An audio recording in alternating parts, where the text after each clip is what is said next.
amigos, soy Stephanie Villegas y hoy hablaremos del rol de las relaciones públicas internas. Feedback Media News presenta Feedback Talks. Nuestro invitado de hoy es Juan Carlos Linares, es ejecutivo en gestión estratégica de talento con más de 17 años de experiencia. Comunicador por la Pontificia Universidad Católica del Perú, su maestría en Relaciones Públicas por la Universidad San Martín de Porres, especialistas en liderazgo, cambio organizacional y cultura corporativa. ¿Cómo contribuyen las relaciones públicas y una comunicación interna efectiva? Las relaciones públicas son básicamente un conjunto de estrategias de comunicación, ¿no?, que apuntan al sostenimiento, en todo caso si es positiva, o a la mejora general de la reputación de una organización o una institución. La comunicación interna se encarga de gestionar la información institucional de una manera estructurada, en línea con la estrategia de esta organización, de cara al público interno, ¿no?, que son los colaboradores, que son uno de los principales stakeholders que existen. En ese sentido, se retroalimentan una y la otra, ¿no?, en la medida en que son o deberían ser diferentes caras de una misma gestión estratégica comunicacional, con un discurso en común en el marco de la identidad y los valores de la organización, para fomentar alineamiento, compromiso y una imagen positiva desde adentro hacia afuera, en el caso de la comunicación interna, desde afuera hacia adentro, a partir de la percepción que pueda tener los colaboradores de la reputación de la institución. ¿Por qué la comunicación interna es clave para el compromiso de los colaboradores? La comunicación interna no hay que dejar de entenderla como un vehículo cultural, ¿okay? No olvidemos que la cultura tiene ciertas funciones, la cultura organizacional tiene funciones como adaptación, cohesión y identificación, ¿no? Por ello, una buena comunicación interna es un puente a la adaptación de nuevos ingresos, un catalizador de los grupos de personas heterogéneos que existen dentro de la organización, y un disparador de pertenencia, orgullo, sentido de trascendencia, que se consolida día a día a partir de una buena gestión, ¿no? Tomando todo esto en consideración, la comunicación interna termina por consolidar, como dije, no solamente el compromiso, sino además las funciones culturales, las funciones de la cultura organizacional. Para mantenerse actualizados, visiten nuestro portal www.feedbackmedianews.com. Aquí podrán aprender muchísimo con nuestras notas informativas y entrevistas con reconocidas profesionales. ¿Qué retos enfrenta hoy la comunicación interna en las organizaciones? Bueno, creo que los retos de siempre, como especialización dentro de la comunicación e incluso dentro de la comunicación organizacional, es una disciplina relativamente nueva y por tanto yo creo que aún no se llega a interiorizar del todo la relevancia que tiene a nivel estratégico. Si bien la pandemia aceleró un poco ese aprendizaje a nivel corporativo, me parece que los que practicamos comunicación interna aún tenemos pendiente ganarnos nuestro lugar en la mesa de los niños grandes, por decirlo de alguna manera, ¿no? Y para eso creo que hablar de indicadores, presentar resultados de manera ordenada, hablar el lenguaje de los directivos, hacer valer nuestra posición como especialistas es un reto del día a día, ¿no? O sea, el gran reto al final termina siendo pasar de un área solamente de servicio a que el servicio que brindamos sea solamente una porción de nuestro aporte de valor o una consecuencia de una gestión con mucho valor y mayor alcance, ¿no? Que dejen de vernos simplemente como quienes ejecutamos algunas tareas, sino que tenemos la capacidad de sumar valor estratégico desde nuestro expertise.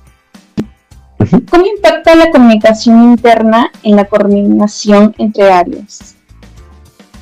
Ok, desde diferentes frentes el impacto puede ser muy positivo, ¿no? Desde el momento en que la comunicación interna gestiona la información general de una organización o de una institución, ya desde ahí estás estableciendo como un estándar de conocimiento para todas las áreas, ¿no? Una línea base.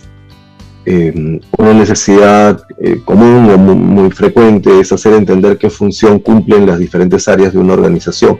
Y eso, gestionado desde comunicación interna, eventualmente resuelve en cierta medida cortocircuitos que puedan haber entre las diferentes áreas. Por otra parte, si trabajamos una asesoría comunicacional a las capas de liderazgo, también podemos brindar herramientas que ayuden al flujo de coordinación, no solamente hacia adentro de los equipos, sino además también con los puntos de contacto que tengan con otros equipos, tanto a nivel de la forma de comunicarse como el contenido. Entonces, como te digo, desde diferentes caras, desde diferentes frentes, podemos nosotros sumar herramientas, podemos sumar criterios para poder favorecer a la coordinación entre las áreas de una institución o una organización. ¿Qué habilidades diferencias a un profesional de relaciones públicas con una de comunicación interna? En la práctica creo que es más un tema de enfoque que de habilidades, ¿no? Porque pues tienen muchos puntos en común.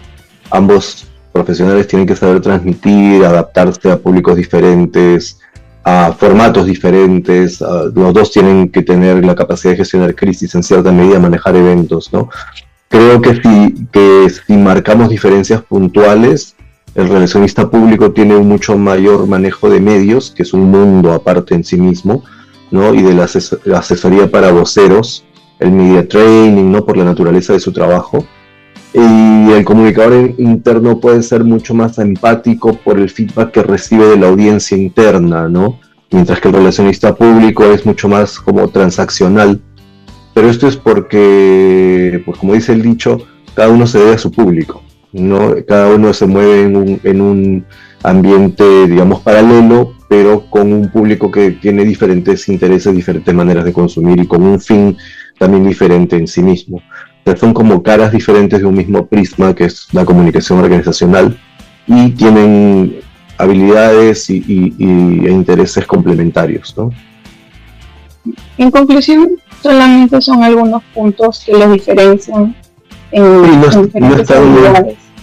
Correcto, no están, digamos, no están enfrentados, ¿no? O sea, son cosas complementarias que más que cambiar a partir del set de habilidades, cambian en cómo esas habilidades se tienen que aplicar para las diferentes necesidades de su gestión. Mientras que para un lado terminas mucho más relacionado con temas soft, digamos, como podría ser cultura, clima, no estás tan en contacto en el otro lado con eso, pero sí con el lado más transaccional de generar impacto lo más rápido posible para poder, por ejemplo, resolver crisis o para poder manejar indicadores mucho más fríos, ¿no? Es básicamente eso. Uh-huh. Antes de despedirnos, Juan Carlos, ¿podrías compartirnos tus redes sociales para que nuestra audiencia pueda seguir en contacto? Sí, claro, pueden encontrarme en LinkedIn con mi nombre, Juan Carlos Linares Luque. Trato de compartir en la medida de lo posible oportunidades laborales de mi especialidad y alguna que otra cosa interesante que escriba o que encuentre por ahí. Bueno, muchísimas gracias, Juan Carlos, por acompañarnos en esta entrevista. Ha sido un verdadero gusto tenerte aquí. Igualmente, gracias a ustedes. Para recordarles, igualmente los invitamos a seguirnos en nuestras redes sociales y visitar nuestro sitio web, que es www.feedbackmedianews.com.